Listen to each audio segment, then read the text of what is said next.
Today in this video, I will be making a device that is going to blow your minds. So starting with the first component, which is the solenoid that I found in the scrap market.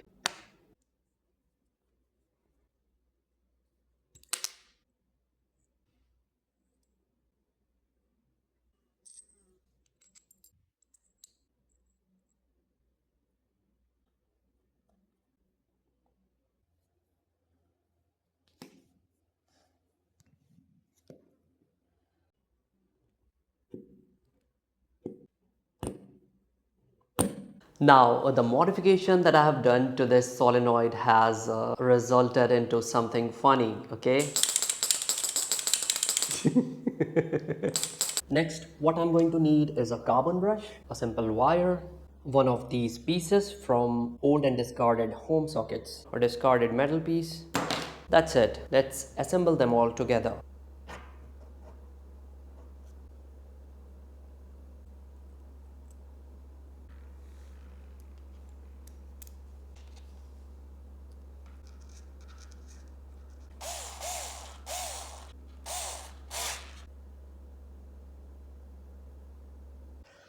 Look guys, what I've got from the scrap market this time. A super high capacity and powerful capacitor bank. Very rare. See, the bus bar is missing here.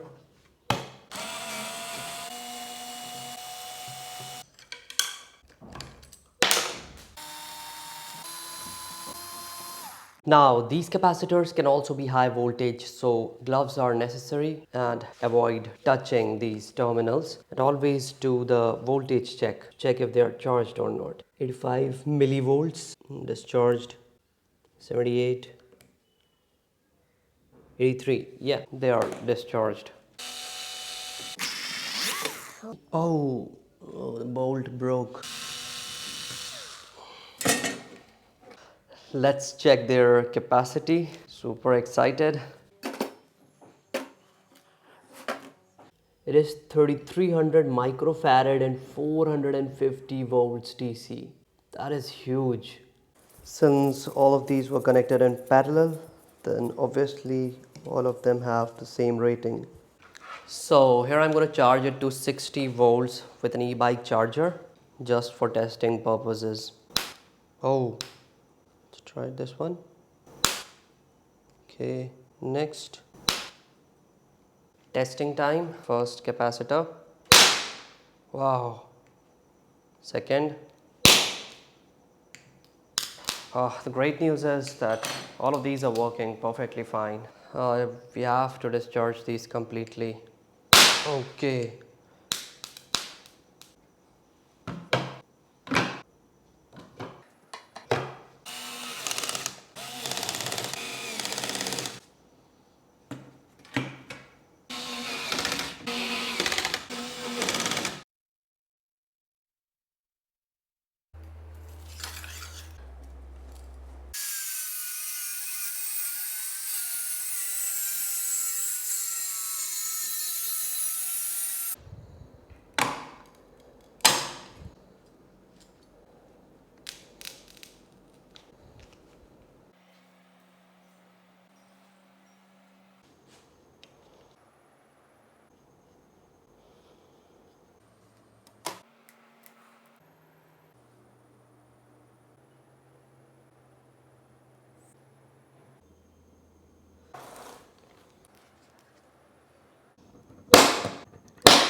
Next, I'm going to use this case to attach this solenoid like this.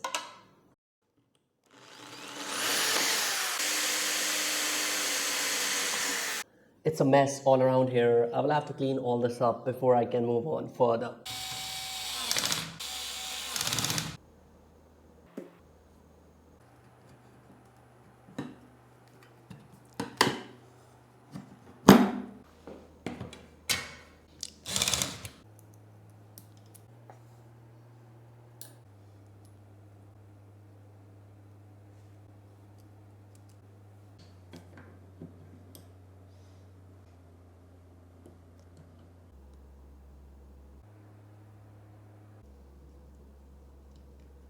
So here I'm going to stick the printer power supply with double-sided tape on this thing. Next, moving this output cable from this side to the other side.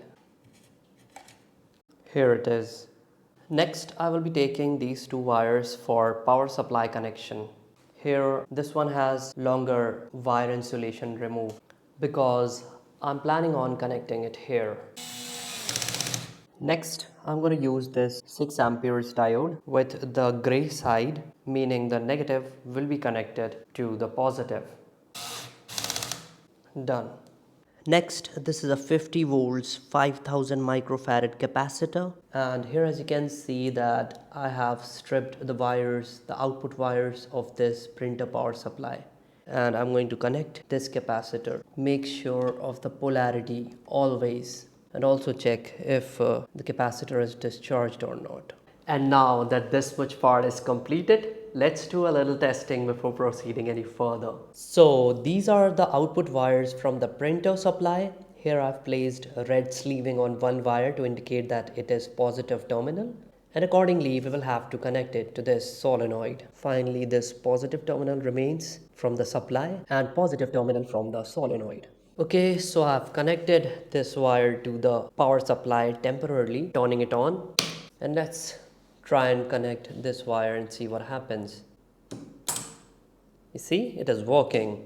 Finally, I've made this simple bulb holder, and this is a 220 volts 60 watts bulb. Next, I'm going to use this double-sided tape to stick this bulb as shown. So here I'm going to connect the pinouts to the input of the printer power supply. Here the printer input wires are extended to the inside with one wire connected to one terminal of the capacitor, while the other wire has come out over here. Finally, soldering this green wire to this point of the bulb. Next, I'm going to use this small wire with one terminal connected to the positive of the diode and the other to the bulb. I also had to make these connectors 2 sets. Now, the blue wires will be connected together while the red ones will remain disconnected. Now, the input wires of the printer are stripped, so the blue wire will be connected to this point. Next, the red wire of the smaller connector will be connected to this point. Now, these two sets are a complete look-alike, but they have a very different function. This set is for feeding power to this entire machine, while this set is for measuring the voltage of this capacitor bank. Next, I'm going to install this multimeter to this machine. Here I've placed this double-sided tape. After that, this is the negative for the capacitor voltage reading, and this is the positive. Next comes this a few meters long old and discarded broadband cable. This one is not fiber, it is copper one. Next comes this push switch that I have to add. I'm going to use this syringe that I have cut from the sides and a plastic piece. It is from some machine used as a base. After connecting the plastic piece, let's place the old broadband wire like this. And finally, it is time to connect the switch. Placing the switch inside the other end of the syringe. Here I've placed some black tape and this is how it looks. Finally, this is my 220 volts cable. Let's connect it to the mains, pointing the meter at 1000 volts. Now, instead of the carbon brush, here I've placed this simple screw. So guys, finally I'm going to charge it at full power and then detonate it. Okay, go. Oh! What is happening? This is dangerous. Let's stop it and go! Whoa! That was so cool. So guys, now I'm going to test it at full potential. So let's start the charging. The bulb will start glowing. And here the voltage is rising. Actually, I don't get it why there is so much spark. You see, it is very dangerous. Why that is happening, I don't understand. Okay. And oh, go. Oh. Charging once again. It is so cool. And why is that happening? I don't get it. Okay. And go. Oh. You see, it is so cool. Okay. Oh. Once again. We are reaching as high as 250 volts. And go. Oh, full charge. Something that you have never seen before on YouTube. Oh, the voltage is going much beyond 250 volts. I think we are going to reach around 300 volts DC. Oh, 300! And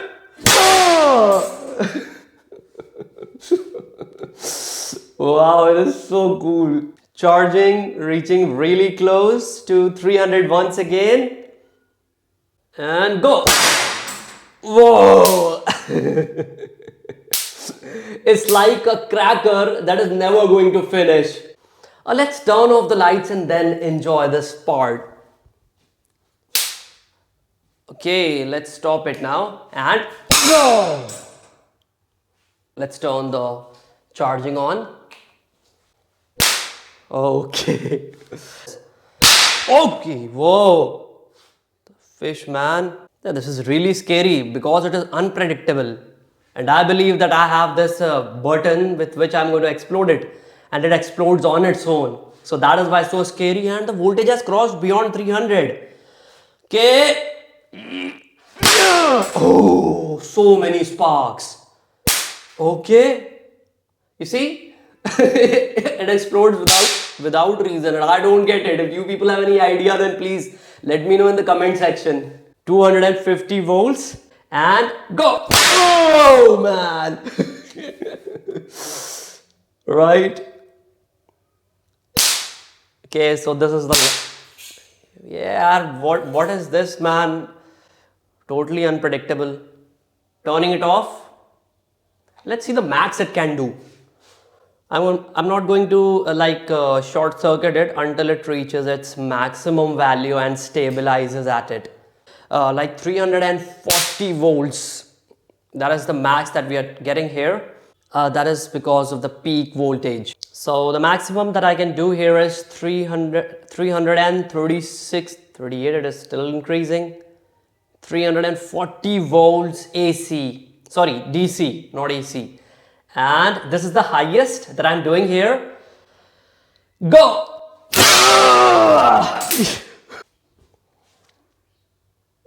Oh! So unpredictable. Now obviously this goes without saying that please do not make it at home. Oh! So guys, if you enjoyed the video, please hit that like button and share it with your friends. See you in the next cool video. Bye bye.